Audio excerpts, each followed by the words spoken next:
welcome back to the second game of the doubleheader as Georgia College is squaring off against USC Aiken.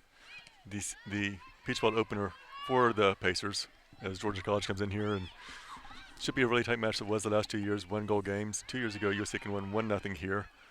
Last year, Georgia College won 3-2, and they scored quickly. It is now 1-0, just 24 seconds into the match.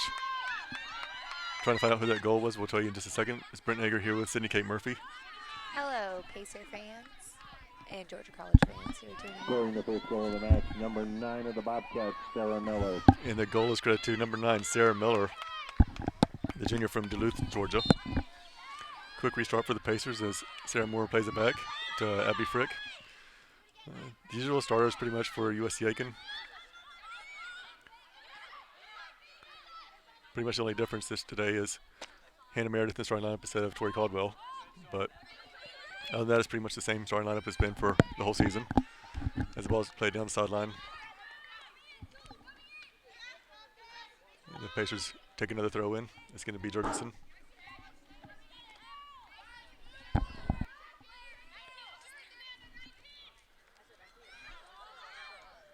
Oh. We're going to stop the clock on that one, and that almost looked like a football hit instead of a soccer hit. Yeah, it did. A nice head collision with Sarah Moore, it looks like. And it looks like number 23. Wilhelm? No. Nope, that was not Wilhelm. That was number 11. Sol Badasani.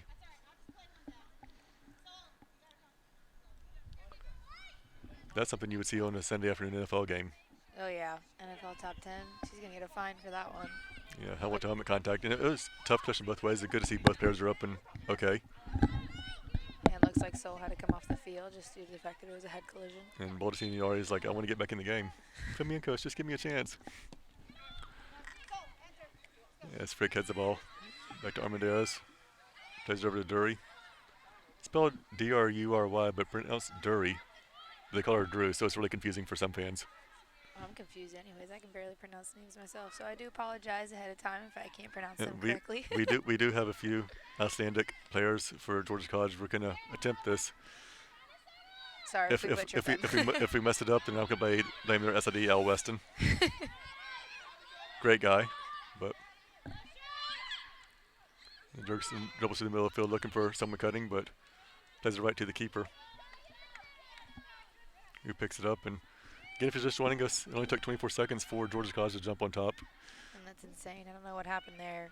We were getting situated. We didn't really see anything that was happening. But defensive breakdown, it looked like, but great play, to go on the offensive attack right there for Georgia College. Absolutely, right off the bat, coming out strong. And for all of Pacer Nation, just saw the men's soccer team lose a heartbreaker 3-2 to Erskine, who's now 4-1. Men's soccer team's lost 3 of the 4 games, I think, by 1 goal that they've lost. I mean, it's a tough break for them. And right now our volleyball team is up 1-0, 1-0 over Augusta, which is the top 2 teams in the Peach Belt currently, over at Augusta right now. So we'll keep you updated on that. Georgia College fans, sorry about that, but I know all Pacer Nations wanting to know about all the other things going on. We're one big happy family here down in Pacer Pit. It is a beautiful night. It was rain earlier today. We started broadcasting the men's game, and rain started coming in. We tore down all the equipment since we filmed from outside. And about 10 minutes after we tore everything down, it was sunny again, but didn't have the time to set it back up. But for the women's game, conference opener, it's a beautiful night, so we might as well throw it back up there and let fans see. It's a gorgeous night here in Aiken after it's been so hot the last couple of days. Nice and cool. About, 80 degrees, you think? Yeah, it's pretty crazy when you say 80 degrees is cool for coming from someone from Ohio. Right. Hey, I've adapted. You have. Jurgensen looks deep. Good ball by Kim Jurgensen up to Sarah Moore. Nice job by York to be able to take it away for Georgia College. As Hamilton plays it near side and out of bounds, it's going to be the Patriots ball as Jurgensen take a throw in. Looking for Mazzy, bounces over to Sarah Moore. But again, good job by Miller being there for the Bobcats. Maddie Stephen gets the ball and looking to connect, but Sarah Dury's in the way. Does a complete 360 and starts going back in the right direction.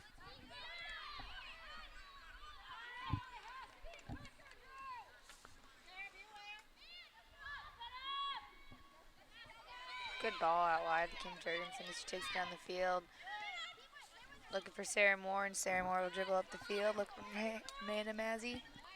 And, Moore wins the ball as it goes out of bounds. And Moore's coming off the last home game where she scored her first career goal and first career assist. Oh, it was great. Which is surprising, the junior who's, 5'0", 100 pounds, kind of like Rudy, but is just someone that's in the middle of every single play for the last 3 years, not to have been credited with the point until then. And against a Division I team in South Carolina State. Oh, yeah. Well, I had talked to Sarah Moore and actually talked to Coach Hillary, and they were talking about how they moved Sarah up top for that game, and that was definitely something that helped them out because it worked, and she went ahead and she scored. And so nice look by Georgia College, but whistled offsides on the play. Otherwise, it very well could have been 2-0 quickly. Abby Frick will take the kick. Frick, the senior transfer from Winthrop, she played here last year. The lone senior on the team, so in a few weeks it's going to be Abby Frick Day.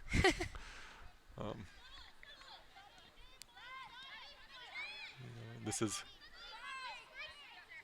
just like I said, a beautiful night, and just, crowd's coming back in here a little bit. The men's team's going to probably go get some food and come back and watch, as they normally do, and come back and cheer everybody on. Yeah, it looks like we got parents from both sides, actually, that came to the game, both from Georgia College and from Aiken. And being only about an hour and a half away in Millersville, which, great facilities down there. We were down there for the softball tournament, which, you hope to get the team to the championship game for USC Aiken, but, their facilities down there are just amazing, every single one of beautiful. them. And one of our former assistant baseball coaches is now down there, Nolan Belcher. They got a deal with him.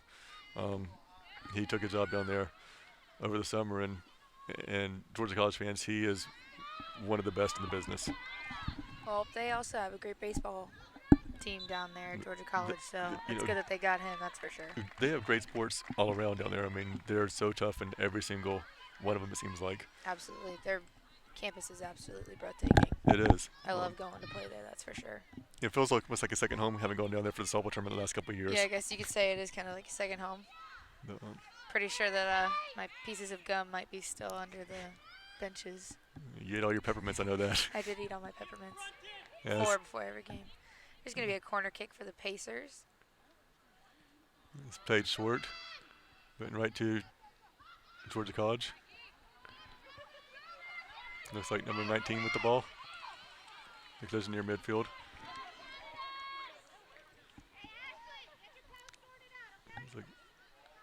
I'm not even going to try to pronounce the name on her. Right, unfortunately. I'm just going to let that stand. We can call her B. I mean, I should have talked to Al West. I didn't know I was going to be commentating the game. I knew you were going to be up here. I was going to. I'm terrible with pronunciations too, so it probably wasn't a good idea. I was going to get Joy Kershaw, one of our former players, to help fill in, and I was going to be in Augusta for the volleyball match between the top two teams of the Peach Belt currently, but I can't do that to you, and I want to see the home opener, or the home conference opener. Yeah, it's the first time. You can't leave me hanging on my first time. A little nervous. You'll Usually be fine. I'm a bigger talker than this, but I'm holding myself back a little bit. Yeah, I know. When you visit my office, you're never quiet. So. No, I'm not a quiet person at all. And there are times I wish I was deaf in both ears, not just one. I'd make your day. Folks, if nothing else, we will be entertaining tonight. As Moore tries to play the ball and tries to take on 3 defenders, but ain't able to, as they corral her, as Wilhelm has the ball near the end line, and it's going to be a goal kick for the Bobcats.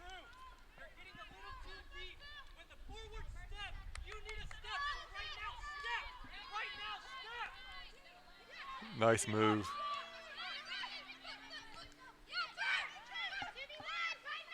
It's going to be a good ball, but she will be called. They're going to whistle it offsides as Cadwater flicks it near the midfield stripe. It's going to be a throw in Georgia College.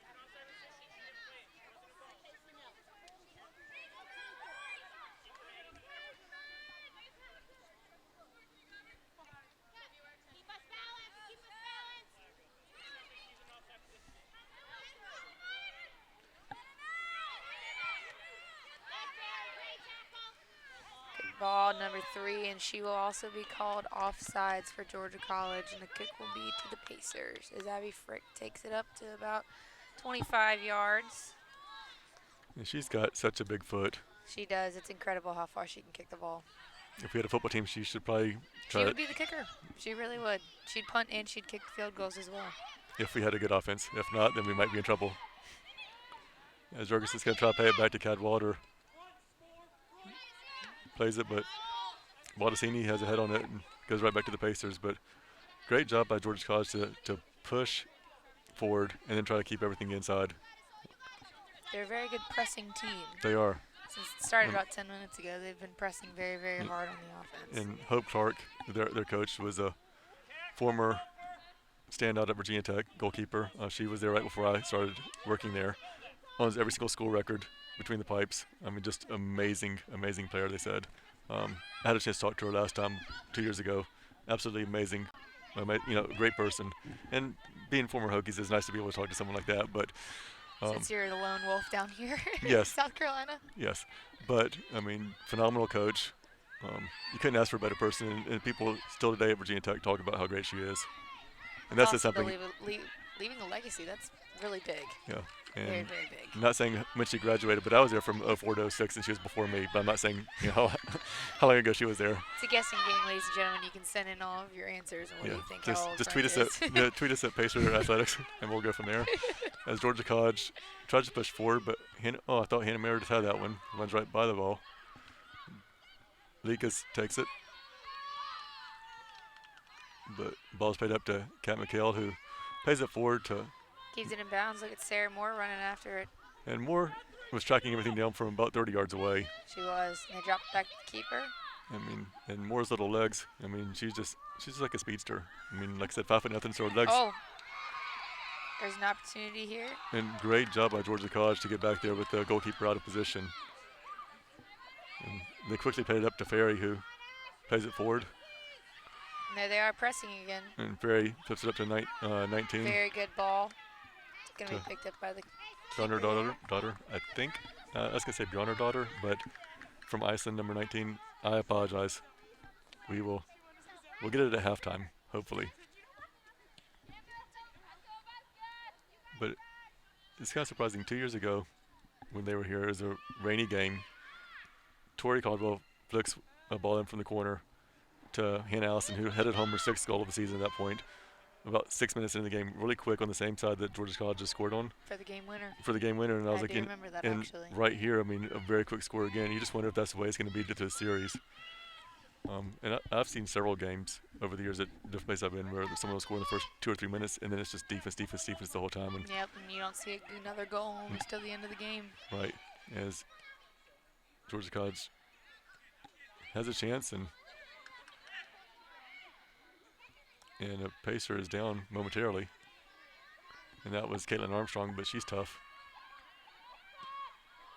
She is a tough kid. I wonder if her parents are tuning in all the way from Canada tonight. All the way from Canada, hopefully. We've got international people here.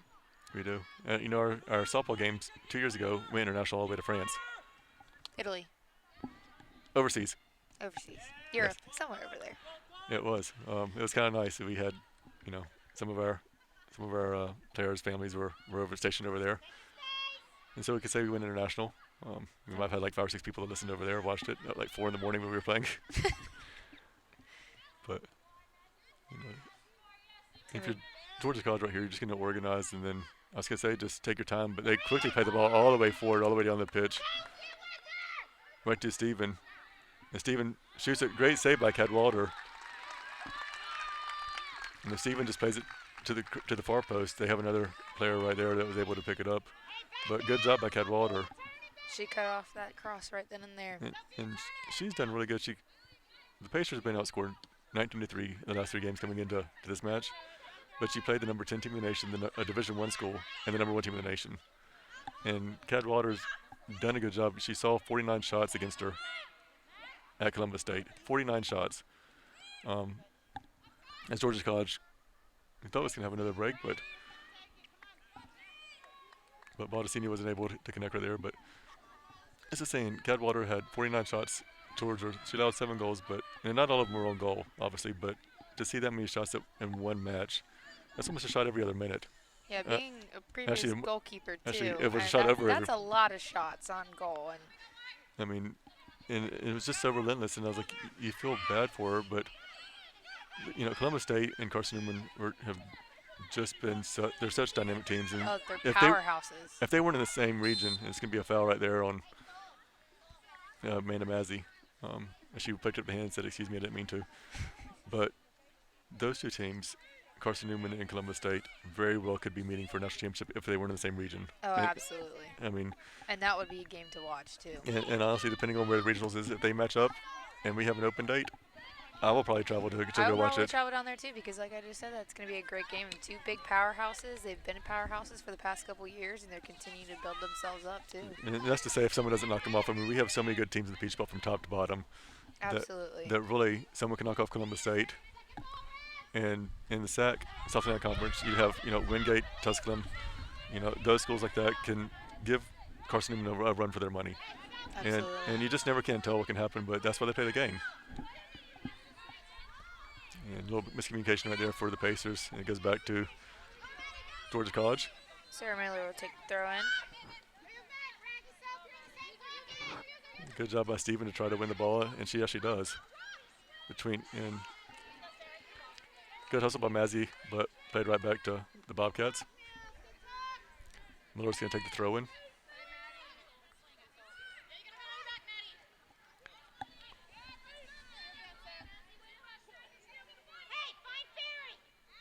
Looks like it's going to be a third throw in.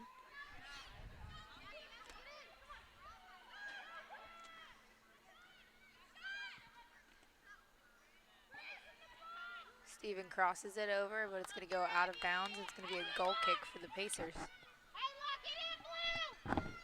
And sorry, I'm checking the volleyball game is Pacers took the first set, and they're up 16-11 in the second set. Taylor Stratton is going off. She has 9 kills against 1 year right now, hitting 500. I'm not biased. I just like all of Pacer Nation, so we just want to keep everyone informed. Maybe have this game up on one side of your screen and maybe volleyball game on the other side. Oh, absolutely. I would. Oh, I'm one that watches like 5 football games at the same time. I'll watch everything. Usually, if I'm not able to come to the softball or the soccer games and the volleyball games, I'll have one on my TV and then one on my laptop. Yeah. Everybody supports everybody down here. We're a big family. And it's a great thing to see. You see a lot of the student athletes come back over, a lot of the coaches. Definitely supporting everybody, absolutely. And not just from people from the athletic department. You see teachers coming across campus to come support them. We see. Oh, I know the comm department's usually always here. I love the comm department. And the communications department, chaired by Dr. Wilson. Dr. Wilson. Read tweets about every single thing that we do. I mean, they have so many of our student athletes are comm majors. Absolutely, including myself. Yes, and it's good to see that they come out and support the student athletes. And it means a lot as a student athlete too. I mean, seeing that your professor's willing to come out and see you shows that they truly care. I mean, usually if you go to a bigger college, you wouldn't see stuff like that. But no. Small little family here in Pacer Pit. Ball's won by Ferry. She plays it down the near side, but the ball goes out of bounds.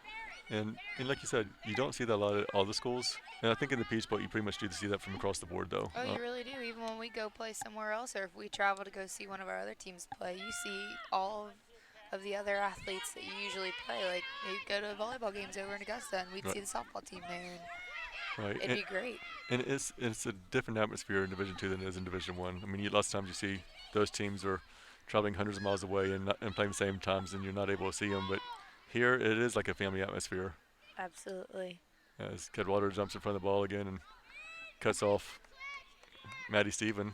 Give him a little bit of time, a little bit of breather. And we have a Pacer that's hurt, but looks like she's going to shake it off. Casey's a tough cookie. Is it Rish? Yep. Yeah. You should check out the 3 things you don't know on PacerSports.com. It's a riot. One of the videos that we do, the 3 things you don't know her? for Casey Rish. What was hers again? I think I saw it. She said something about baby gooses instead of geese. Oh, yeah, I saw that. So check it out. We put that up every single day, a new one for all 200+ student athletes. Mazzy was today, correct? Amanda Mazzy was today. She loves sea turtles. She likes to paddleboard, and she's afraid of the dark. You shouldn't tell them everything, yeah, but she said she got really nervous trying to finish the end of the video, but it's something we do here to, I'll be honest, I stole it from a different school. As Frick takes the ball but gets whistled for a foul, but we try to involve all our student athletes and stuff. We do the video intros and the 3 things you don't know. We do some interviews with all of our student athletes, and just try to do fun stuff that fans can get to know the student athletes a little bit better. And so when they do go out in the community, they're like, "Oh, I saw something about Cindy Kate Murphy the other day," and and it makes the community feel like they are engaged a little bit more in the. Absolutely. And we even learned things about our own friends. I mean, I didn't even know Amanda was afraid of the dark. I'm just impressed she had friends. And good job by Cadwater. Steven almost chased that down and was going to head that in for a score, but Look at a little collision happened there down. I mean, Cadwater is tough. She She's from is Sweden. tough. She's very sweet, but on the field. Oh, And they're going to stop the clock on that one as Baldacini. big collision. Is he Yeah. going to pull out the card? Yeah, Yeah, he's going you to know, give her a card. yellow card. And it was a tough, hard foul. Nothing malicious about it, but just No, going I for think the they ball. just both went up, and then, you know, Baldacini was coming forward, and sometimes you can't stop yourself when you're midair like that. one of them goes straight up and the other one's coming towards the ball. You're going to have that type of collision. It was a good call by the referee. But, safety first, and that's Absolutely. When it comes to, especially when it comes to your head, because that's the most important thing. I mean, usually it's I know. now the new rule is you got 3 bad concussions, you're done. I mean, I don't want to mess with my moneymaker. I can't. I know. I haven't even got my beauty sleep. I'm actually happy that you guys can't even see my face. You can just only hear my voice. They tell me I have a face for radio, and they're pretty much right. You are right. As the ball's played in the box, and good hustle by Georgia College. And she's down for a second, and we'll try to check out who it is, but she walks it off.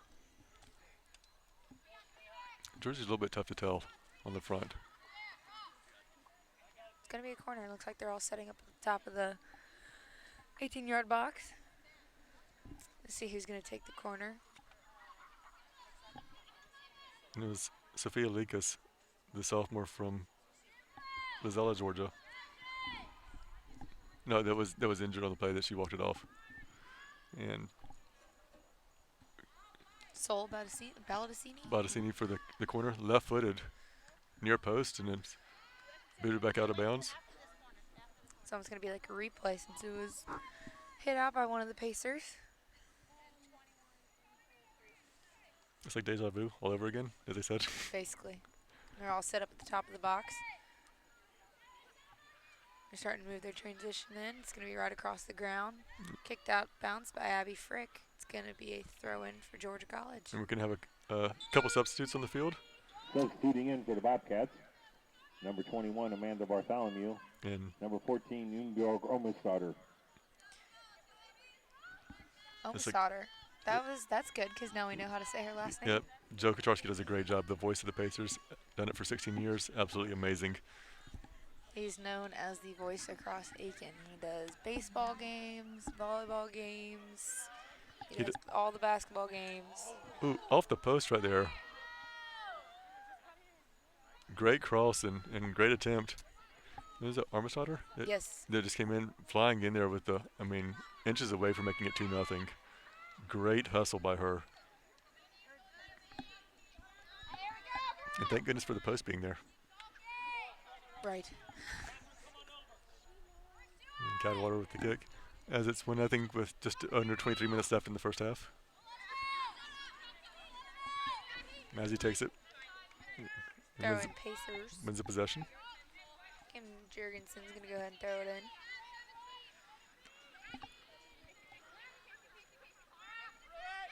Georgia College is going to go ahead and take control of the ball.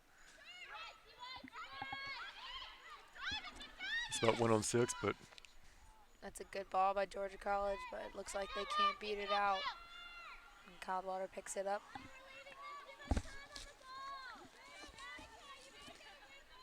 Taking her time, giving her Pacers a little bit of time to breathe, and Georgia College a little time to breathe and get set. and while they did that, the Pacers, the volleyball team, just went up 2-0 on Augusta, winning the second set 25-16. And the question is, will I be able to write the volleyball match at halftime of the women's soccer game with the story? Probably. I'm going to try. Hopefully. Instead of doing it till 2 o'clock in the morning. I'll probably still be here till like 1 or 2 in the morning with other stuff I got going on, but If y'all don't know, Brent he will not sleep. He does not eat. I did eat this morning. What a cracker. No, I had Subway. Not one of our sponsors, but I had So Subway. you had Subway for breakfast. Okay. I had Subway for okay. breakfast. Last night I went to the movies and had Junior Mints for dinner. Oh, what'd you go see? Snowden, which was a pretty good movie. Directed by Oliver Stone, but I'm a movie buff. I go about every single week when I can. I know we have that conversation a lot actually. Whenever you make a movie reference and I don't know. Oh. And looks like Like- it's going to be a goal for Georgia College. Yeah, and Your daughter gets it off the assist from Bartholomew. So 21-19 on that, and wide open as Cadwater came out to play the ball. Left The the goal Bobcat wide goal by open. number 19, Rang Hyder Barnerstarter.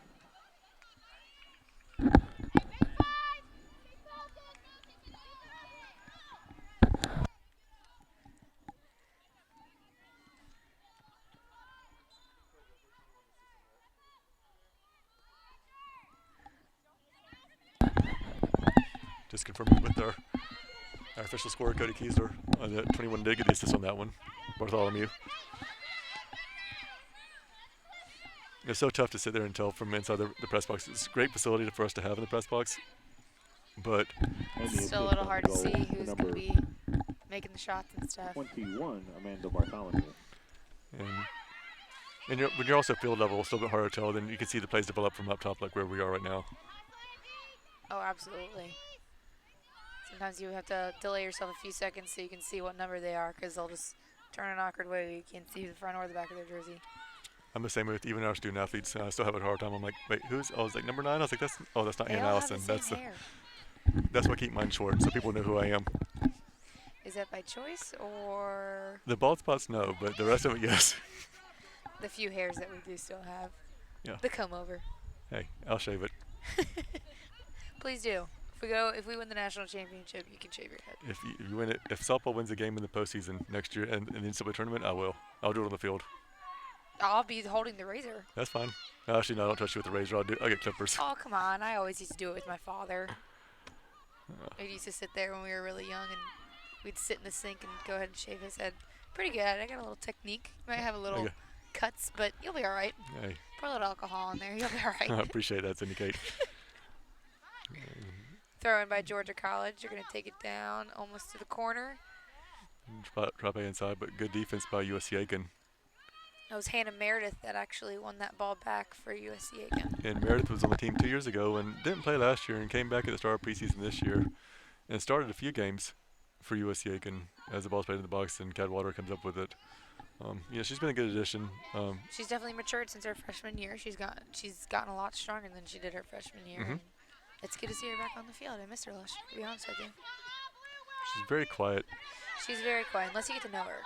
I know her on a personal level, or her and I talk a good amount. I know her but number 21. you know everybody by their numbers because that's when you do your stats. Yep.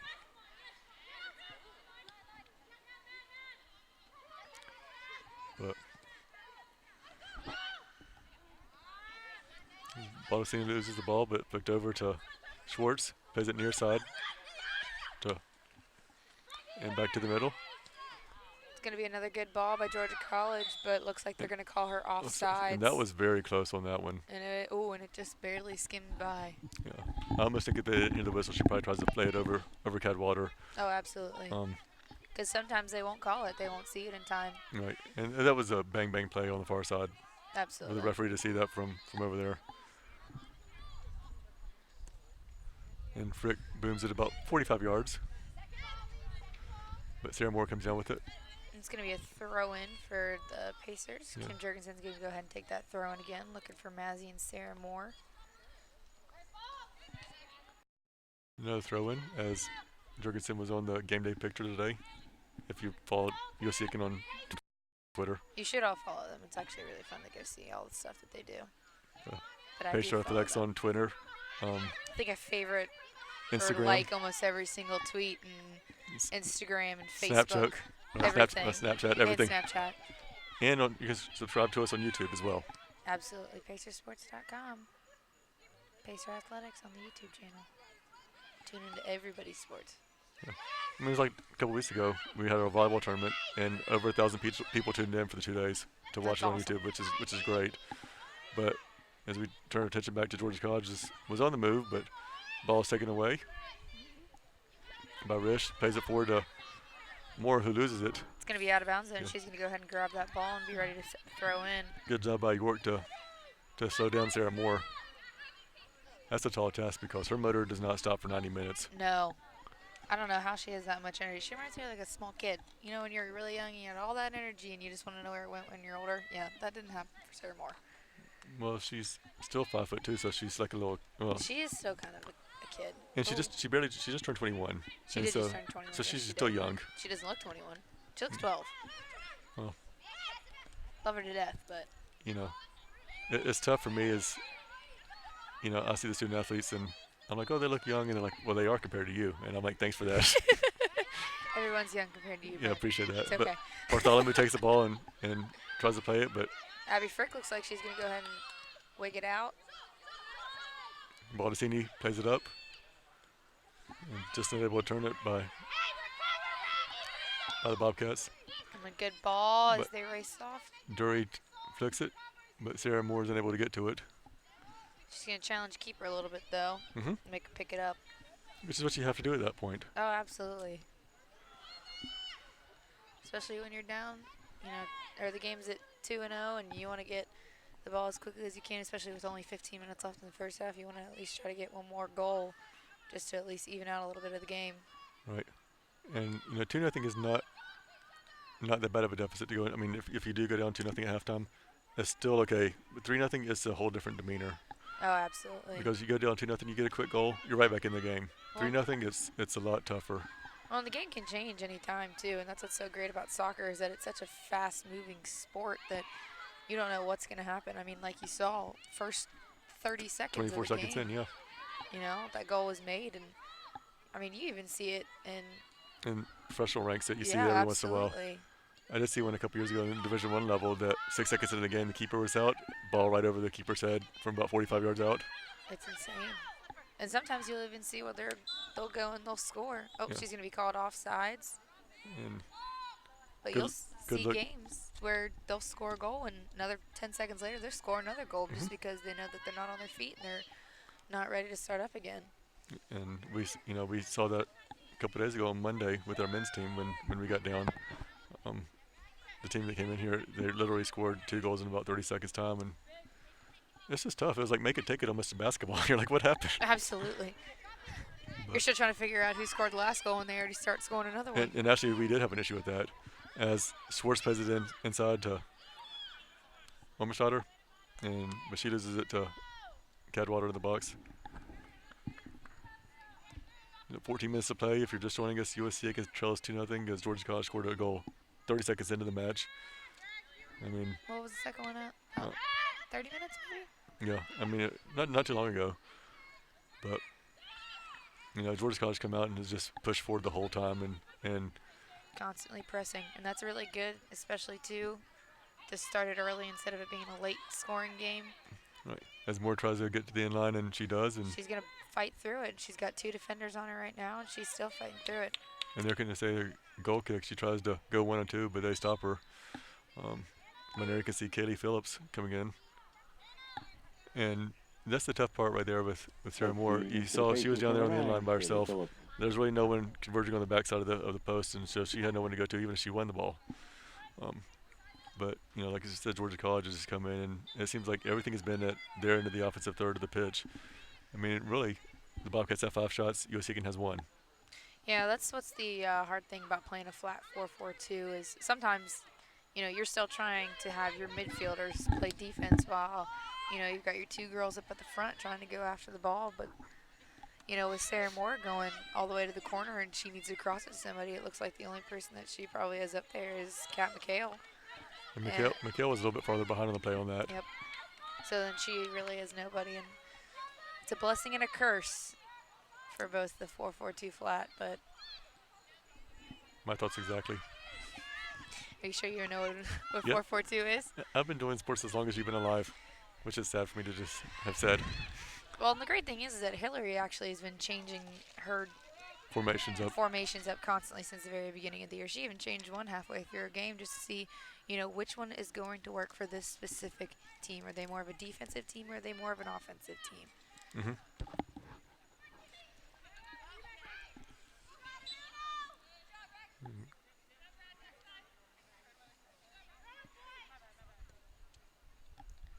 Looks like it's going to be a kick for Georgia College.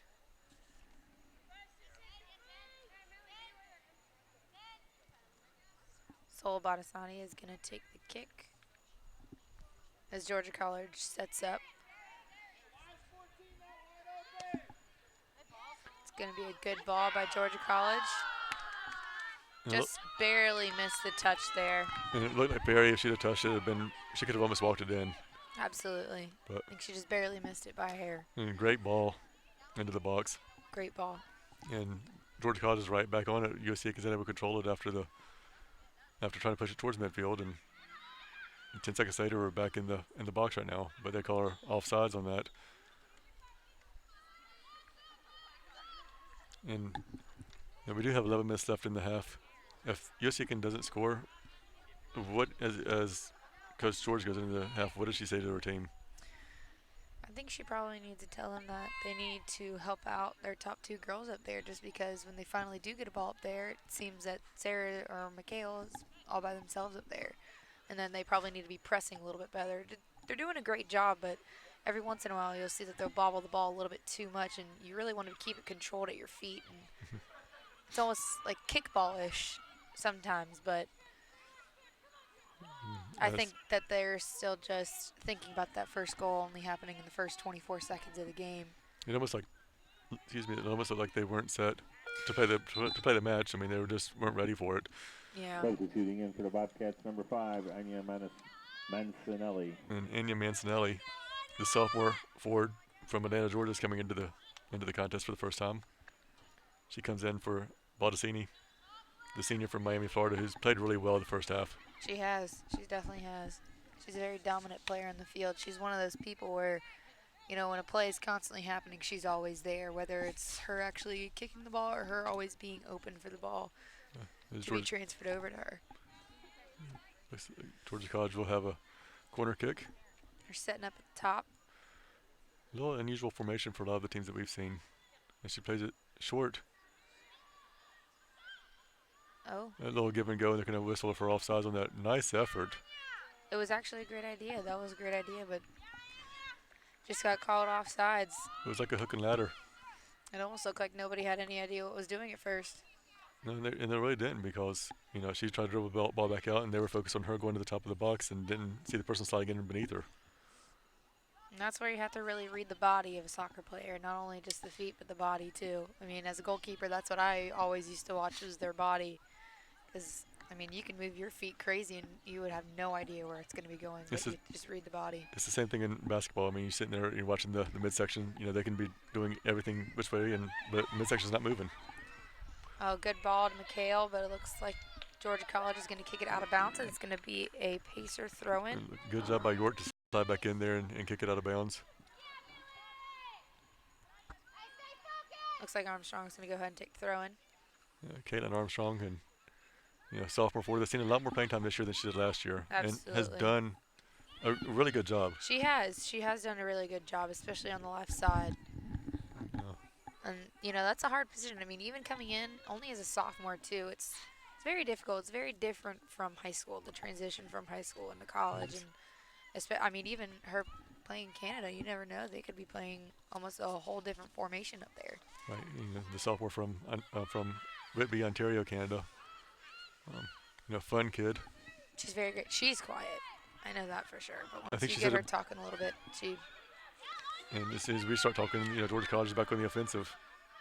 But it's a great stop by Casey, and she's going to go ahead and kick it out of bounds. You know, and as it looked like, they're both slow and getting up. You know, about how to... Looked like Georgia College had to play in the box one on none, basically, but Rich came in and saved the day, and it's good to see both players up and are walking it off. They're tough. They're soccer players. It's going to be thrown for Georgia College. It's a great cross, but it's going to go ahead and be out of bounds, giving the Pacers a goal kick. Yeah, just have 7:15 left in the opening half. And if you're USC Aiken, you got to look to try to put things together and get a goal in the next 7 minutes. Yeah, it looks like Coach Hillary is having some of the girls warm up. They might get some fresh legs in here before the time ends and expires for the first half. The question is, will the fresh legs, are they going to still beat Sarah Moore or no? Because she's running at 90 miles an hour all the time. To be honest, I don't think so. Like you said earlier, she plays 90 minutes, and I think that fresh legs probably need to come in almost at midfield because they're running so much back and forth just because the ball keeps moving so much in the middle. Yeah, great pass from Moore to Mazzy.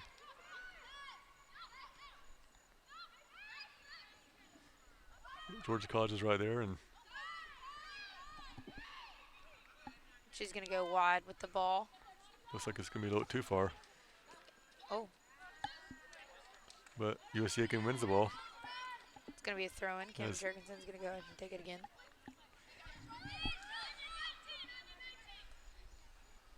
And Schwartz takes it and plays it towards midfield, but right to Frick. Frick looks back to Jurgensen, down low. Good little flick to the outside. Kim's going to go ahead and send it, looking for Amanda.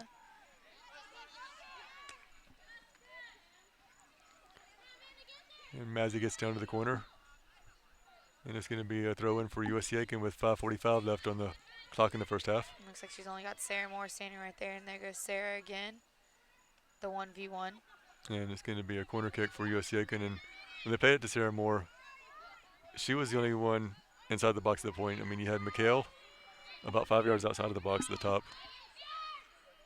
And Moore's trying to direct traffic and get, I thought Sarah was about to take that for a second. and you're going to look, and you're going to get Dury taking the corner kick, the sophomore from Langsburg, Michigan. See how they brought Abby and Casey both up top from defense because they are very, very hard players. And they will jump in and do anything they can to try and get the ball in the goal. And It was a great shot, actually, by... Who's that? I can't it was tell. Dury. Dury. Yeah, good job by the keeper for Georgia College. She was telling everybody push forward because if they're going to play the ball back inside, they wanted to be offside. So, I mean, Right. great recognition from her to tell everybody to get forward. You know, that's what you got to do is, especially as a keeper, is you have to be communicating because you're almost the quarterback of the field. And it's a big leadership role, and you're constantly talking and helping out your team. And we're going to have a quick sub in Now for on the pitch for the Georgia College. Wildcats, number 2, Alex Giles. Alex Giles comes in for number 6, Elise Schwartz. And Schwartz has done well on the defensive side of the pitch for Georgia College tonight. Absolutely. It just looks like she wants to get some fresh legs in there and give her a little bit rest right before we're about to end the first half and go into the second half. And Bobcats whistle for the foul and gives the ball back over to USC Aiken.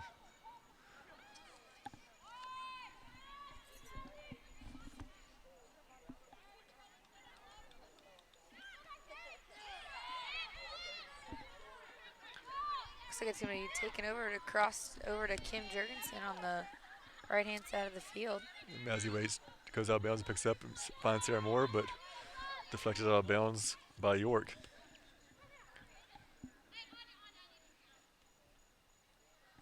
Mazzy throws it in, but It's going to be out again for another throw-in for the Pacers. and they're just matriculating their way down the field but just by throwing it in and letting him kick it out of bounds. But Georgia College wins it and plays it deep, but Jurgensen plays it into the box, right to the keeper.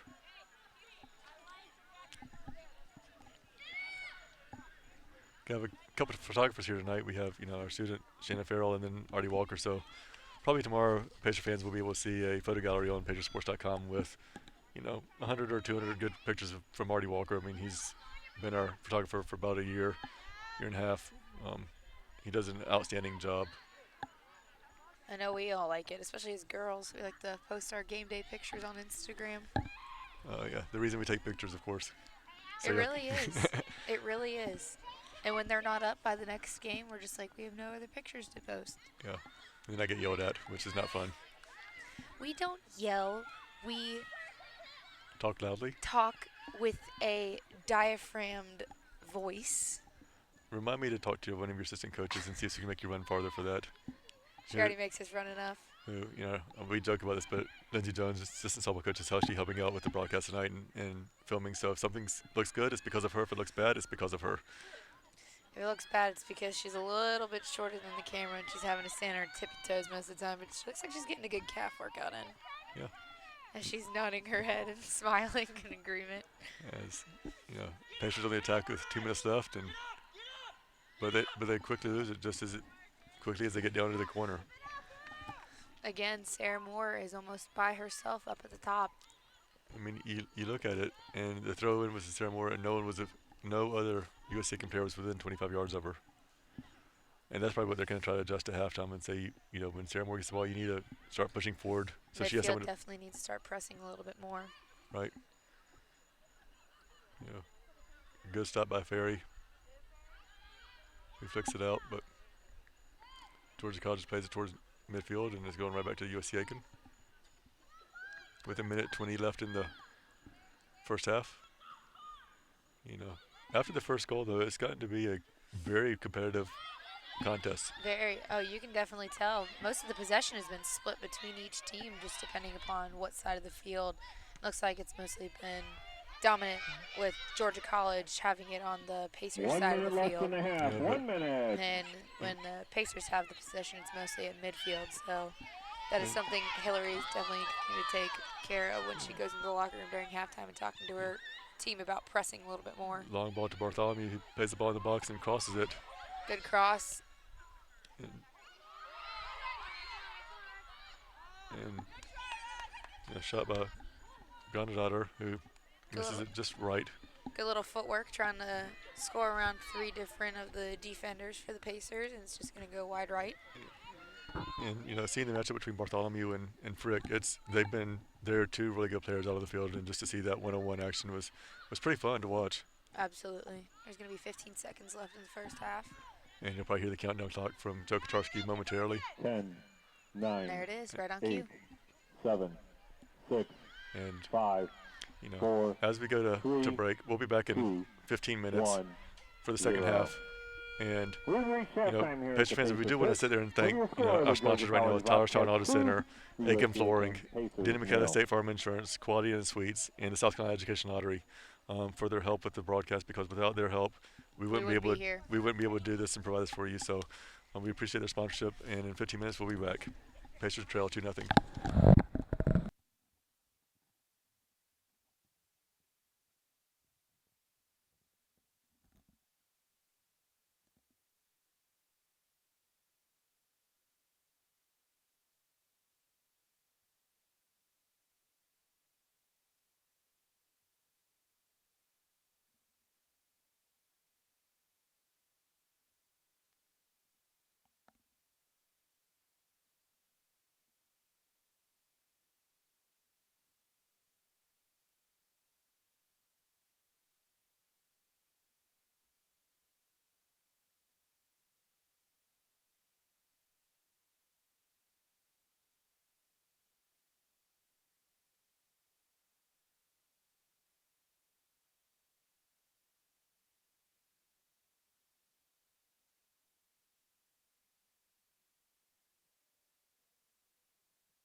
And we are back here at the start of the second half as Georgia College has the ball early, leading 2-0.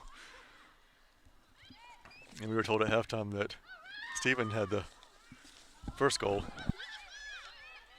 for the Bobcats.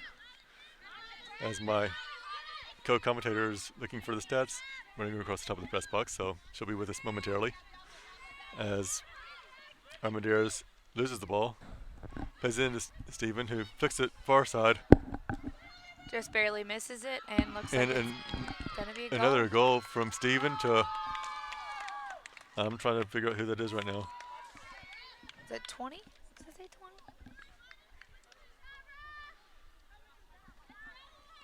We're going to wait for the official announcement, but that, from what they're saying, yes, that is number 20. The goal for the Bobcats, number 20, Raliat Animashan. Raliat Animashan with the goal. The junior from Baton Rouge, Louisiana. Fun town.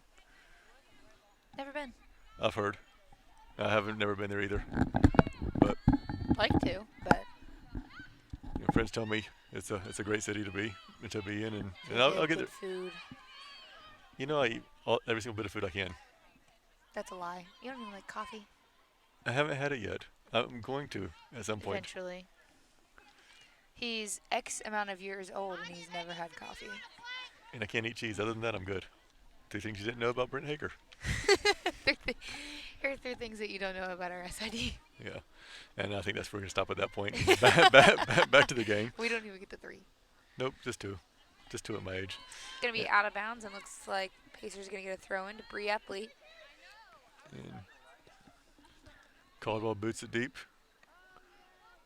It's good to see Caldwell back on the pitch. I mean, that headband, I can't go like a day without just commenting on how great the headband is for her. She's got like a smaller head so that it looks even bigger on her sometimes, but she always wears that headband. She told me at one point that she let me wear my headband. I told her I could cover my bald spot, and she said, which one? Yeah. I said, yeah. I was like, appreciate the confidence there. But such a fun kid. She is absolutely amazing. Get to talk to her mother every once in a while. Just got off the phone with her mother about 5 minutes before the game started, actually. I mean, just nice as they can be, and the Bobcats come right back down the field.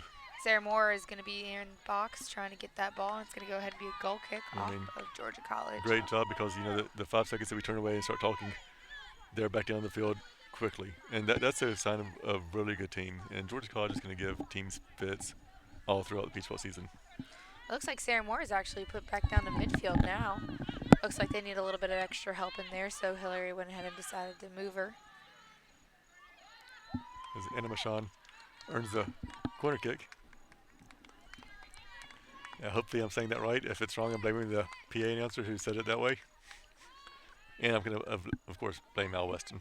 Yeah. But Al is such a great guy. You got to give him a hard time every time I see him, but he's amazing. I'm fortunate enough to know the athletic director down at Georgia College. When I was at USC Pembroke for grad school, he was there before and right afterwards, but Wendell Staten, just an amazing. Everyone down there is just great people down at Georgia College. Like all the coaching staffs I've dealt with. They're very nice. It's going to be a shot. And wow. That was a rip. It looked like a cross, but I thought it was a cross. Bottesini from Animashan, I mean, off the corner, off the set piece, I mean, I thought she was going to cross it into the box.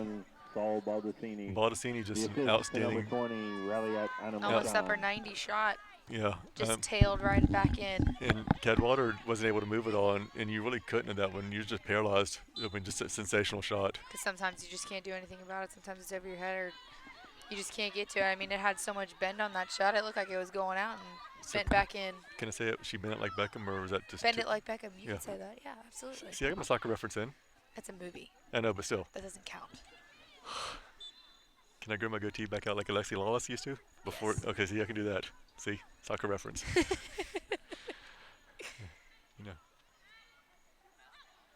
And folks, if you think this is entertaining, listen to our softball games that we commentate. Absolutely hilarious. Oh, with Chip? Oh. With Chip and or Marcus. Oh, sometimes I'll go back and watch our games just to listen to the commentating. I think it's absolutely hilarious. And there's a shot.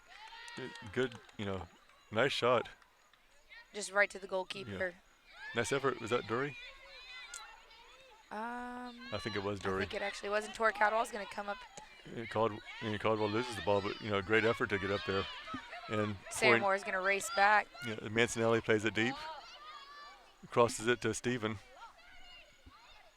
Steven loses it in the box as Caitlin Armstrong does a great job on clearing that ball out. Comes from a very athletic family. Really? Did not know that. Soccer players as well, or other sports? I believe, and I hope I'm not wrong, I believe they said last year her mother's a professional bodybuilder. Wow. And just, if I'm wrong, I apologize, but I think that's what they told me last year. But just, Caitlin Armstrong has a motor like Sarah Moore. I mean, just always on the go and always giving 110%. And just a quick switch. As they call that offsides, and that was just by a slim hair. I mean, otherwise they're off to the races again, and it could be a 5-0. In just a split second, just the way that they're able to go from defense to offense quickly. It's impressive. They have great passing, great one touches, which is fun to watch. Especially as a huge soccer fan, it's fun to watch those one touches and being able to almost be like a pinball machine back and forth to one another. And that's just a sign of a great team and being able to communicate well. And Absolutely. And this is, you look at the roster, you've got a mixture, a lot of sophomores on the team, a lot of sophomores and juniors. So these kids have been together for just over a year. Or two. And that's really helpful. Where USC Aiken right now has got a few transfers on the field. But for the most part, it looks like most of their lineup consists of juniors who have all been together all throughout the years. Right. I know that USC Aiken's missing a couple student athletes right now that are on the sideline sick and injured, and that's always hurtful when it's starters. But good effort by Brooke Indris to win the ball, the freshman from Sewanee, Georgia. Looks like she just barely mishit it. And I have been to that town. I like it. Really? Yes. Traveled a lot through the great state of Georgia over the years. Pretty big, so there's a lot of different places that you can go to. It is. Different schools I've worked at, played tons of different colleges in that city, or in the state, I should say. And, having lived in Florida, driving through up to South Carolina, North Carolina to visit friends and family, you're always going through different places in Georgia anyway. And for me, it's a fun state. Sometimes it's fun to go a different route, too, just so that you can see all the different sceneries and all the views. Absolutely. But Milledgeville, I'll tell you, it's a fun town. It's beautiful. It really is. And I know that your coach laughed at me in this past spring. It was the first time I'd ever been to, was it Cookout? Or was it In-N-Out? It was Cookout. The first time I'd ever been In-N-Out Burgers on the West Coast. West Coast, yes. But Cookout was the first time I'd ever been to Cookout, was when we went to Milledgeville. And we went there 3 times in a row. I fell in love with it. It's amazing. I think they're actually trying to build on Aiken. And Steven comes out. Steven pushes forward. Cadwallader comes out and stops it. And if she doesn't stop it, then Steven can just walk the ball into the goal. Yeah. Great job by Cadwallader, but good hustle by Steven. I'm impressed with this Georgia College team. Nice header by Caldwell.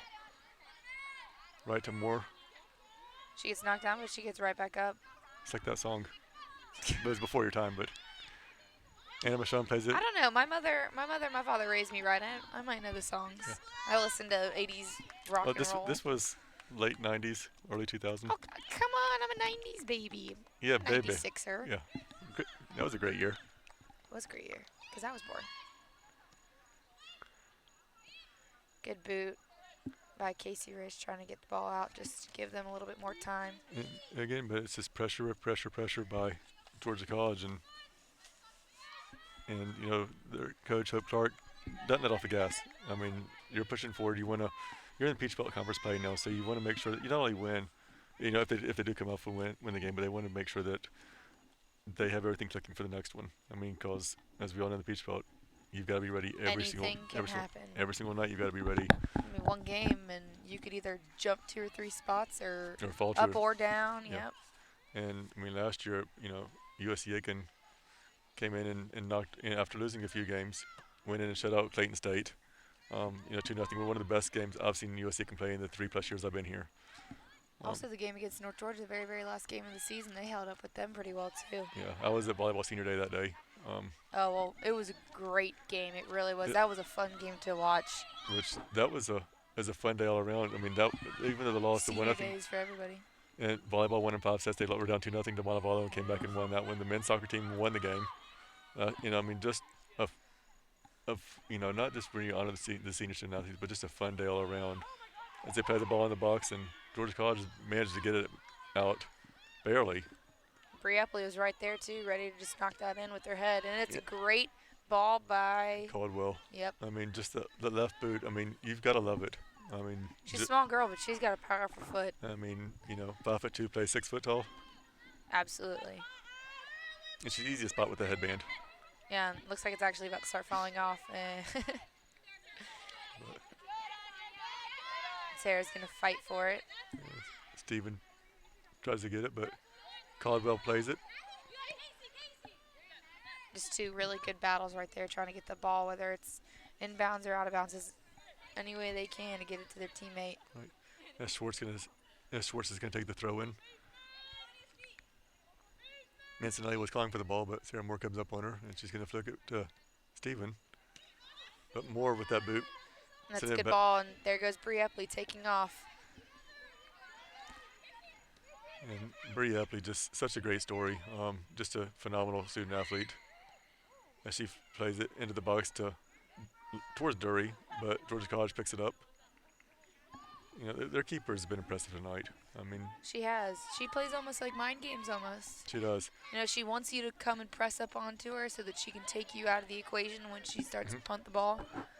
And that pulls up everybody, and that moves everybody around, and it ruins everybody's transition. And I'm not sure, how good the goalie was before she got to college. I'm sure she was really good, but having a coach with such phenomenal Division I experience and head coach experience that was a goalkeeper and Hope Clark. I mean, just giving all of her knowledge, passing it absolutely. all down.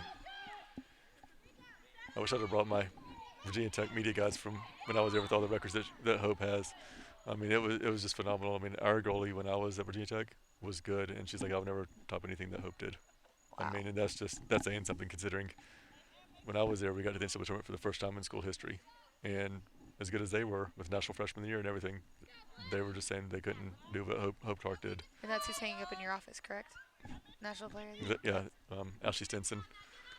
Brent likes to have his own trophy section. With some of my former student athletes that are All-Americans and all. I mean, I've had 73 All-Americans, but some of them I keep up on the wall, like my first national champions. I do have up there my ESPN #1 play of the day, which when I was at Presbyterian College, we had a bounce back trick play where they lateraled it off the ground at Wake Forest, and they threw it down for a 62-yard touchdown. He still talks about it, ladies and gentlemen. This isn't just like a thing that he just talks about one time and it's over with. He's very proud of that moment. Yeah, well, I mean, that was the only highlight of the game for us. Of the game or of the season? We won a couple. We won a couple games that year. But I've been fortunate enough to be at places that have done great things while I was there. I go back to the USC Aiken men's basketball team, 13-14, that went 33-4. We got to the Final Four for the first time in school history. That was the year before I came. Yep, and I'll go back to last year, like our baseball team. Well, it was the first time in school history where all 5 spring sports got to the NCAA tournament at the same time. And that's something very, very big too. I mean, I'm not sure when that's happened for any of the schools in the region. I mean, because some of them are good at 1 or 2 sports, but for all 5 to make the regional tournament when only 8 teams make it in the different sports, it's dominating. It is, and it's great to be a part of too. I mean, one of my favorite moments I told our athletic director last year was when softball goes in and knocks off Armstrong State, down 2 and get a home run to tie it, and then they come back the next day and beat Young Harris to make the championship game in softball. And the first time as the number 7 seed that has ever made the Peach Belt Conference Finals in a softball tournament. I mean, for me that was great to see. It was a great feeling too, being a part of that. It really, really was. And I think they're like, as much as fun as it is for me to watch the kids do, the teams make it and all. I think it's more so because I get to have the great job where I get to know some of the student athletes on a personal level. And it's not just because I have a ton of candy in my office they come and eat, but it's guilty. The mints. It's the mints that get me. But it's more so because I get to know these kids, and just they're great students, great student athletes, great people. And I was like, those are the type of people that I love being able to be associated with because they're going to do great things in their life. And Georgia College can tell you the same thing about their kids, and that's the one fun part about my job. But just to see these people come out and do great things, and I had a note from one of our former women's basketball players who's at Wingate, my alma mater, and is the coach there. And just seeing how she's doing great things, a few months after she graduates, it's fun for me to sit there and watch these people grow up and be adults, as I always say. And a lot of times it's you that are the ones that do that. I mean, you have definitely had me oversee on what I want to do for the rest of my life, and that's definitely helped out. So as much as you are a part of our lives, we're a part of yours as well. You're gonna make me have to be quiet now for a minute, so you can talk. Are you tearing up? No, I don't cry. Yes. Gonna be a good cross by Abby, and great job of the box. keeper to punch it out. Tori's gonna come in and boot it with her left foot. I mean, you had a pair of 11s there. Baldacini almost gets it, but great job by Caldwell.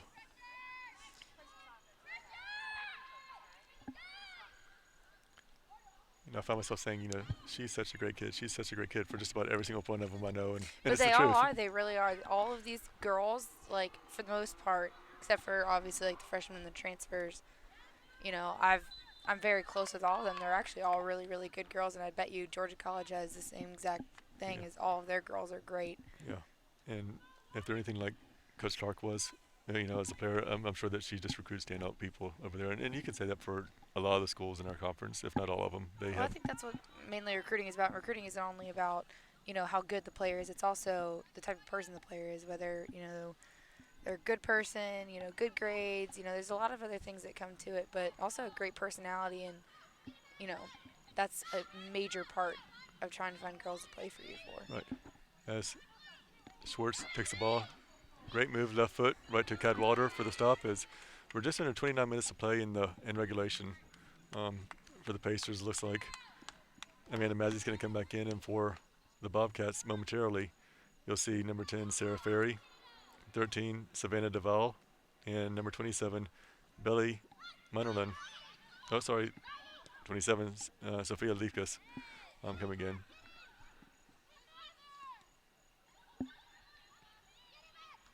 Being up 4-0, you want to try and play like the new players that you have, just so you can see how they're playing. It's still very early in the year. They might have gotten a few scrimmages in and 1 or 2 games in before this as well. But and Georgia College has only played 4 matches so far. I mean, we've been playing soccer for 21 days, and we played at USC Aiken. Played a whole heck of a lot of matches. What, 7, 8? Yeah, this is the 8th match, 8th. and this is their 5th. I mean, this is, so our players are a little bit more seasoned right now, but you definitely need to get them in and see how they play with the returning players on the team, because you're going to need them at some point. Every single person on this roster on both teams, you're going to need at some point throughout the year. Good cross at the top of the box, and she's going to have a shot, but it's going to be blocked by Casey Rich, and another shot, and it's going to go wide right, just over the goal post. I mean, like I said, I'd turn around to talk to you for 3 seconds, and they're back on the attack. I mean, as a Pacer fan, it's difficult, but as a Georgia College fan and a soccer fan, it's fun to sit there and see a team come back on the attack that quickly. Absolutely. But, good job on the defense. I mean, you look at Abby Frick, you look at, Tori Caldwell, Casey Risch, holding their own the last little bit. And you got to be proud for their fight. They're never giving up. And, down 4-0, up 4-0, you're pushing forward for 90 minutes, and that's all you can ask for. Yeah.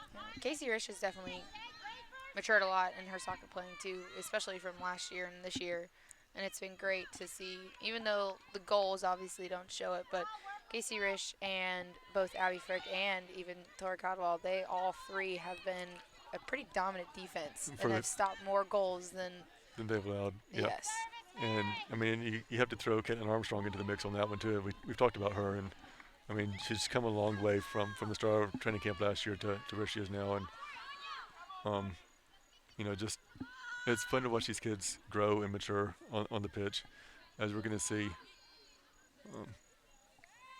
a couple of newcomers for USC Aiken come on the pitch momentarily. Mariana Yamashita, and I believe it's going to be Albina Ramos, who's not in the programs for the people that are here, but she was added to the roster recently. And have another breakaway, and Anna Michon misses this. Caldwell comes out about 25 yards and plays it deep. She does a great job by blocking that shot. And there's Abby Frick where it's 2v1, and there's another shot and another save. And another shot, and it's going to go wide. Anna Michon had 2 chances right there, but unable to score.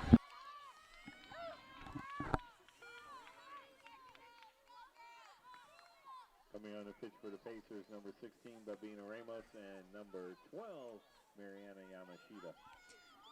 That was a great job by the Pacer goalkeeper as she stopped 2 shots and then the other one went wide left. And point blank range, and you can ask for a better job from Cadwallader, who's seems like a couple hundred shots in this season. And she's becoming better and better the more time she gets in goal. She moves her feet very, very well, and she definitely watches the body when she watches a shot. Yes, she has had a lot of goals scored against her this season, but still, I mean, she's tremendous for only doing this for so long. Right. And she came in, she wasn't even a... Nope, she was a goalkeeper. She started last year. Yeah, I mean, but she came into USC Aiken, wasn't going to... I mean, she's played everywhere on the field for USC Aiken. You don't really see too many 5'6" goalkeepers. You're usually looking for a little bit taller, but she's a pure athlete. I mean, she's played forward, midfield, defender, and goalkeeper. I mean, pretty impressive. It's like for, in softball or baseball when a person plays all 9 positions in a game. Well, it's very different for soccer, too, because usually it's, there's a big difference between being a goalkeeper and playing on the field, obviously. Right. Your hand-eye coordination has to be ridiculously amazing. But, I mean, it's even from defense to midfield, from midfield to offense, from offense to defense. I mean, the way that you have to play and the way that you have to think about it all the time, it's hard. It's hard to transition over. And I know that Hillary's been moving them over a lot. And she's even playing some of the new girls, and it looks like Georgia College is also playing some of their girls as well. Yeah. Cleared the bench a little bit. And which is good to see. I mean, you always root for the people that get in later in the game that maybe might not have played as much. And for Georgia College, it seems like a lot of her players are seeing playing time throughout the year. You've only got a handful of them who've only played, 2 games or less. But Savannah Duvall had only played in 2 of the 4 matches. She's in the contest right now. And it's good to see some of these people getting more playing time right now than what they normally might see in like in a one goal contest. Giving them an opportunity to show what they have. And it's a good thing too because you can practice all you want to, but until you get in a game situation, you're not sure how a student athlete's going to react and different things. It's big under the lights with all the people shouting. I mean, just the competition of the game. It can be completely different than practice. I mean, I was a great practice player, not so much for the games.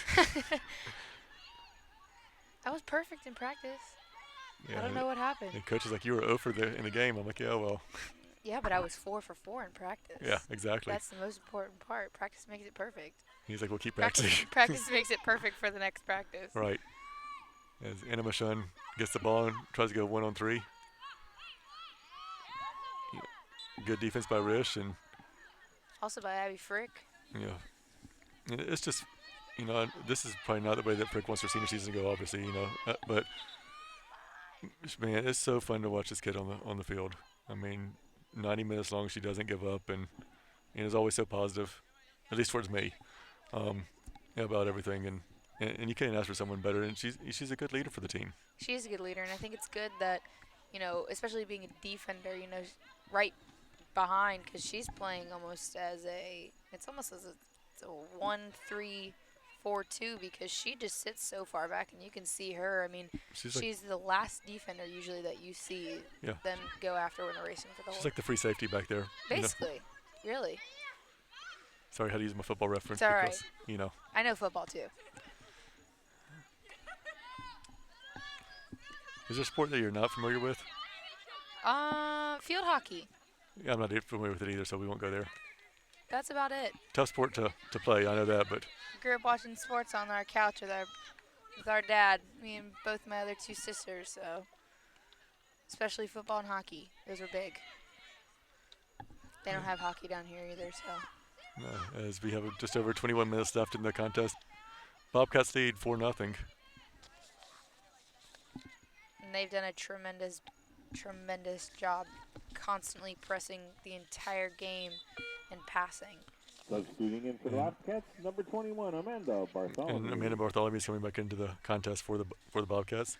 And, with just over 20 minutes left to go, we'll go ahead and mention, USC Aiken is on the road at Georgia Southwestern Saturday, September 24th at 1 p.m. There's going to be live stats available. As Georgia College back out, great move. Shoots it just high, though. So it's going to be a goal kick for Cadwallader. But Pacers are going to play their first road conference game Saturday at Georgia Southwestern. There's going to be live stats at pacersports.com. Live audio, I believe, but not video from my understanding. If that changes, we'll update our website. the next home contest will be next week, next Wednesday, as the women's team hosts Armstrong State at 6 p.m. And that's Armstrong is a phenomenal team. Powerhouse. I mean, they're a phenomenal team, but it's going to be a fun match to watch. That's for sure. Yeah. When we were playing at Armstrong, I actually was watching their women's soccer team. They were running their fitness test for spring, Mm-hmm. and I felt bad because it was hot. And they had to run a lot. And Fitness test is not fun.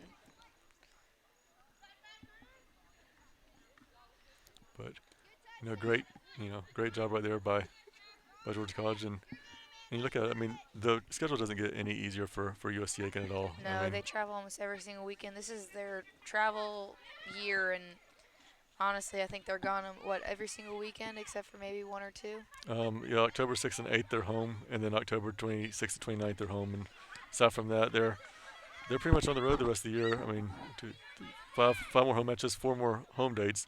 Home dates are back to back, but it seems like USC Aiken's home October 6th against Flagler, October 8th against Lander, but then on the road the 12th at Francis Marion, the 15th at North Georgia, 22nd at Clayton State, before coming home on the 26th at Pembroke. So that's just a long time away from home. It is a long time away from home. And, being a student athlete, you have to, miss class. And I know that even Georgia College, even though they're only an hour and a half away, I bet you some of them had to miss class today. And it's Right. It's difficult. a lot of traveling. It's hard to be a student athlete. And that's trying to block out number. Nice box out. Box out. Yeah, there you go. See, basketball reference. See, Yeah. you use other sports to help you out with this one. Absolutely.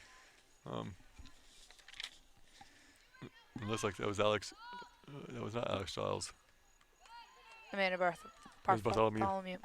Who just came in about 3 minutes ago. Yeah, and I mean she was great in the first half. Had the one-on-one with Abby Frick on the left side of the pitch. I mean, fun to watch those two. But as you mentioned, the nail on the head, student athletes who I want to say at USC Aiken had over 3.0 GPA last year collectively. There were 200 plus student athletes. It was bigger, or it was higher than the school's overall GPA. Yep. The school student body, right? And people don't understand the hours that they put in. It's not just, hey, we're going to go have a game on Wednesday night. It's the 20 hours of practice a week. I mean, and the fact that you're working on your own to get better, and then you go into study hall, which I know because softball study hall is right down the hallway from my office, but going to study hall and doing things to get better, working on projects late at night and pulling all-nighters to Yes, you study did. for exams. Coming on the pitch for the Pacers Guilty. is number 2, Kim Jurgensen's going to go ahead and enter back in for Casey Rich as she comes off the field. And that was a great effort by Rich tonight. She was absolutely awesome. She definitely helped out the defense a lot, and she stopped many opportunities for more goals for Georgia College. Right. And good effort by Bartholomew looking for a teammate, but one zigged and one zagged and able to get there. But nice thought. And, Bree Epley picks up the ball, and she throws it in up to Amanda. It's going to be another Pacer throw-in today. And she finds Sarah Moore. Moore trying to dribble out of traffic. Gets it to Balbino Ramos. Over to Jurgensen. Down to Moore. Sarah does a great job trying to box out. And they whistle Moore for the foul on that. It was almost like a reversal for wrestling right there. I'd give her 2 points for the takedown, but see, that's another sport I don't really know. I don't really know wrestling, shockingly enough. had it when I was working at Virginia Tech and Gardner Webb. The only thing I probably know about wrestling is cauliflower ear, and that's about it. And that's a great ball by Sarah Moore. Over to Ramos, and she's going looks like about 1-on-4, and tries to cross it over to Moore, but Bobcats win it back. Little miscommunication there for the Bobcats, who was supposed to get that ball, and they're going to go ahead and cross over to the other side of the field. And that's another thing that Georgia College is great at doing, is switching fields. They definitely want to make the Pacers run a little bit more than they want to, because they can tell that they're starting to get maybe a little bit tired, and being up 4-0. Right. All they want to do is just run the time. Continue to press, continue to try to score goals, and there they off again, off to the races. And well played. Nice thought to go in the box, but Cadwater there to pick up the cross. And a little bit too hard of a cross, so. Yeah, as Cadwater boots it towards midfield. Hamilton wins it for Bobcats momentarily, but It's a great ball to Bree Epley as she makes her way down with a shot on goal, and it's going to be picked up by the Georgia College keeper. And Pacers are getting outshot 14-4 right now. Only a couple of the shots have been on goal. Had some chances, in the box. But again, Georgia College has had solid defense all night long. As they're on their run right now, is they've kissed. They've had a solid offense as well. So all around, they've been very good team tonight. Well-coached team. Well-disciplined. As Moore takes it 1-on-1 and earns a throw-in. Down to Mazzy in the corner. And it looks like it's actually going to be a corner kick. It will be a corner kick as you're going to see Caldwell without the headband. I think it's still sitting over there on the sideline, actually. That's the first thing I noticed was no headband. But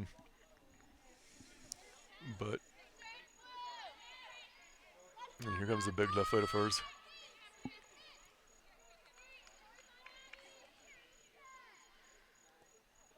Service a great ball. Looks like it just came right off of Sarah Moore. It deflected off of her leg. She looked like she was midair when it hit her body. Right. And you can see number 9, Sarah Miller. And number 28, Renee Mike coming into the game.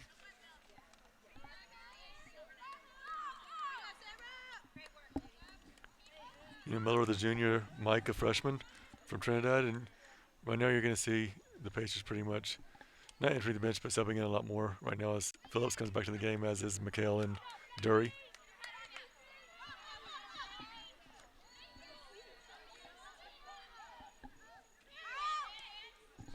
You got 13:38 left to go, and we're going to have massive subs.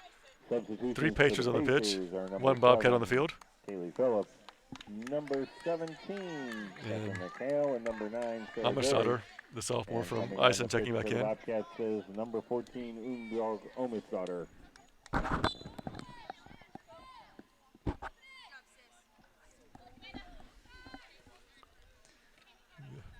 I've had a couple student athletes of mine that are from Iceland. Their names were easier to pronounce. Their hometowns were harder to pronounce than what's on the pitch right now. Had a guy, Magnus Einarsson, easy to say. He was from Hefnerfjordur, Iceland. We don't even try to say it. But great, great athletes from that country. And we've seen a couple more over here tonight from Iceland that have been on point. Great ball by Tori Caldwell up to the top. Looks like it's going to be won back by Georgia College. It's awesome to see how many international students come, not only from our school, but other schools. I mean, we'll play, and I'll go and I'll look at the rosters over the there. rosters, and I'll just see everybody from across the world almost, and it's awesome. I mean, we have an Australian basketball player I've seen. What else there was one strange one. It was from the men's soccer team, but it was from, I think, Armstrong last year. Armstrong doesn't have a men's soccer team. Men's? They don't have a men's soccer team. Maybe it wasn't Armstrong. I don't know. Maybe I got hit in the head too many times with the ball. Yeah. Great stop by Tori Caldwell, and she's going to go ahead and kick it out to Bree Epley to take it wide. And here comes Bartholomew on her, giving chase, but Caldwell boots it deep. Another great ball. Right to Mike. McHale trying to win it for the Pacers, but Miller wins it for the Bobcats. Right to Bartholomew, who flicks it on to, This is where the kickball is starting to come in. They just need to settle the ball just like Georgia College just did, just so that they can get a good boot on it to send it up to. And Armendariz nearly played it back to Cadwallader at that point, which could have spelled disaster. McHale gets it.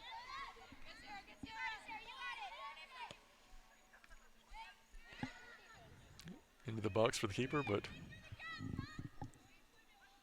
again, she's there without any issues. Just about 11 minutes left in the game. Pacers have 5 shots on goal, and Georgia College has 14 shots on goal, and it's still 4-0.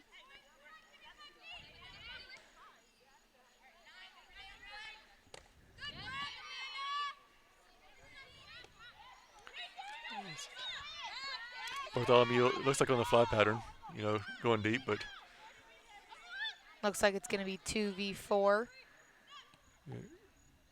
Good job by Armendariz to boot it out of there.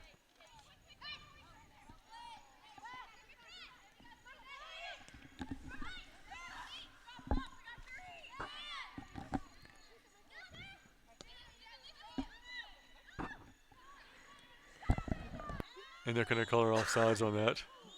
Ferry nearly had a one-on-one. And the referee says, Cadwater, slow down a second. You got to wait for the whistle before I can play it. Wanted to catch everybody in transition and wanted to hit her own teammates deep, but Right when everybody's off balance. and we have just under 10 minutes left to go in the contest. Some of the fans have gone on to new ventures, it looks like. Men's soccer team's still here. They are, and they tried and true supporters of USC Aiken women's soccer. And it's great because they all go to each other's games too. And, usually it's girls play first, men play second. But It's nice for them to switch it up every once in a while and see. But again, you see so much of it in Division II that the schools have, as Alex Giles comes onto the pitch for the Bobcats. But you see all the schools, their student athletes are really like families, where they support each other. Soccer will support, baseball, softball, and vice versa. It's great to see across the board. You don't see that as much at, big-time Division I schools. And the great thing is too is that it's not even just their own teams. I know some teams are friends with other teams and visit each other. And yes, some of them might have played against each other in high school and with travel ball and summer ball and whatever. Was it double A, triple A? What's basketball? Is it double A? Triple A is insurance company. Never mind. Double A basketball. And it's really cool to see the relationships between schools as well. It is, and sometimes you find those people. I know that last year, in the last couple of years, we've seen at soccer matches and at softball and baseball, we've seen a ton of student athletes from like nearby Newberry College, about an hour up the road over here, and just because they made friendships playing against each people other here, and like, but man, you're good, and they're like, well, we want to come watch you play, and they do that. They support each other, and it's great to see that across the board. And you wish that it could be like that everywhere. I really do. I really wish that other schools and other conferences could see how our conference works because it's honestly amazing. It I is. love being a part of the Peach Belt Conference as a student athlete and seeing it not only from my school but everybody's school. Right. As Bartholomew gets on there, nice move from her. She takes a shot from about 30 yards out and shoots it just high. She's wanting to add another goal in there. They've had some great shots on goal too, but they're just barely going about 2.5 feet over that goal post, and they've been strong shots too. Maybe a little bit wide every once in a while, but that's now 15 shots on goal for Georgia College. As they play it near side to Miller.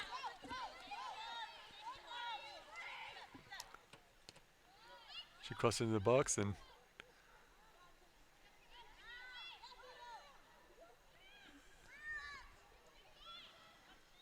Caitlin Armstrong trying to stay on, try to clear that ball out. Ottermeyer does a great job fighting her off. and plays it across the box, but USC Aiken comes up with it. It's going to be a goal kick for the Pacers. And the good thing is for USC Aiken, yes, they're down, but again, they're not giving up. And the newcomers on the pitch for Georgia College, they're playing like it's 2 minutes to go in the national championship game, and that's what you have to do. You play for 90 minutes, and coming from someone that's a couple years older than you, not much, but A couple. a few. Pretty sure I was born when you were graduating grad school, probably. I do have control of your bio on the website, so just be nice. But you look at the fact that we always tell the student athletes, give your all for the whole time that you're on the field, because the 4 years goes by quicker than you think, and you'll have people that say, hey, I'm done playing or whatever, and leave with a year or two left or something. They're just done with it. But when they get to be 27, 28, they wish they had those couple years back. And I was like, from a former athlete, those days you can never get back at all. And so from day one of college to the last day, you give it your all. Win, lose, or draw, you go out there, leave it on the field, and have it and enjoy it, because that's something 30, 40 years from now you can tell your your kids, grandkids, those type of things, and have special memories from when you played. And sometimes your sport can be frustrating, but you've got to love your sport enough to hate it every once in a while. Right. You really do. I mean, if everything's all roses, then everybody would do it all the time. But If it was all roses, everybody would be playing the Right. sport. But that's what makes us also special, is Right. that we're willing to push past it. And you're not just students, you're student athletes, and there's an added responsibility that comes to that. You know. the mental game that student athletes have to deal with, it's insane. It is. And there's more pressure on you in general. I mean, you look from even the social media stuff because you have random people that follow you on social media, so you have to be careful what you talk about where the random student might not be. It's a totally different ball game that, there's a lot of stress, but at the same point, it's a lot of fun. It is a lot of fun, and you know what? You make lifelong friends, and I mean, your team becomes your family. I mean, you really are sisters. And another great shot from about 35 yards out by Georgia College. I mean, she just absolutely ripped it. Yeah, she did. Looked like Miller. As you're going to have another Bobcat getting ready to come into the game. Anna Michon looks like she's coming back in with just over 4 minutes left to go. She'll come in if there's a dead ball here momentarily. It's a great ball by Kimmy. But Picked up by the goalkeeper again. And Graham has just been phenomenal in goal. I mean, I get a vote. If they win, I'll put her in for keeper of the week. I mean, she's Absolutely. Not only just because of the shots that she saved, but also just the communication and listening to her on the field has been absolutely fantastic. And you can see her constantly moving. I mean, she's just the kind of keeper that's not standing still. Every time I look over, she's always on her tippy toes, constantly pointing, talking, directing traffic, basically. Right. As Caldwell gets the ball from Georgia College, flicks over to Moore, who is again running. It's like a light switch.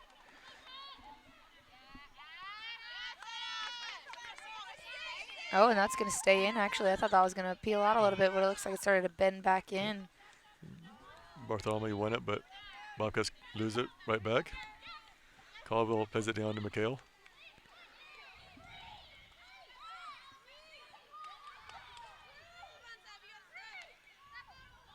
That's a great ball, but nobody's there. And Dury, nice effort by her. But there's going to be a foul, and with just over 3 minutes left to go in the contest. Sarah Moore's going to take the kick. Going to have a beautiful served ball, but looks like it's about 4-5 v 7. That's never good odds. Never.